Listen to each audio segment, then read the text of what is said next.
Hi Meera, എന്നെ മനസ്സിലായോ? Hello അമ്മേ. അനുഗ്രഹിക്കമ്മേ. എന്തു പറ്റി? പാലക്കാട് മട്ടം തീർന്നോ അമ്മേ? ഇല്ല. തീർന്നില്ല? KSRTC ബില്ല് അടച്ചോ? അല്ല KCBയുടെ ബില്ല് അടച്ചോ? എന്തുവാ? അല്ല കറക്റ്റ് ടൈം അല്ല ഓൺലൈനിൽ അടയ്ക്കാൻ പറ്റുമോ? അത് പോസ്റ്റ് ചെയ്യാൻ പറ്റുമോ? ആരമ്മേ? ആരാ? അമ്മയ്ക്ക് മനസ്സിലായില്ല അല്ലേ? ഇത് ശലഭ. എന്റെ കോളേജിലാണ് പഠിക്കുന്നത്, പക്ഷെ വേറെ ഡിപ്പാർട്ട്മെന്റാ. MSc. കുട്ടി എന്തിനാ വലിഞ്ഞു കയറി വന്നേ?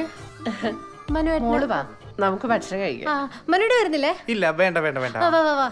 അമ്മേ ഇവരിറങ്ങുവാന്ന്. പോയിട്ട് വരട്ടെ. അവർ പോവാ. പോയിട്ട് വാ വിഭീഷ് മേനോൻ മോനെ. വാ, മനുടെ വരുന്നില്ലേ? നീ എന്താ ചോദിക്കാണ്ടും പറയാണ്ട് വന്നേക്കുന്നേ? എന്തോ നിന്നെ ആരാ വിളിച്ചേ? എന്നെ ആരും വിളിച്ചിട്ടൊന്നുമല്ല വന്ന. പിന്നെ നിങ്ങളുടെ പുന്നാര പെങ്ങള് പറഞ്ഞില്ലേ വരണ്ടെന്ന്. എന്നാ പിന്നെ വന്നിട്ട് തന്നെ കാര്യം എന്ന് വിചാരിച്ചു.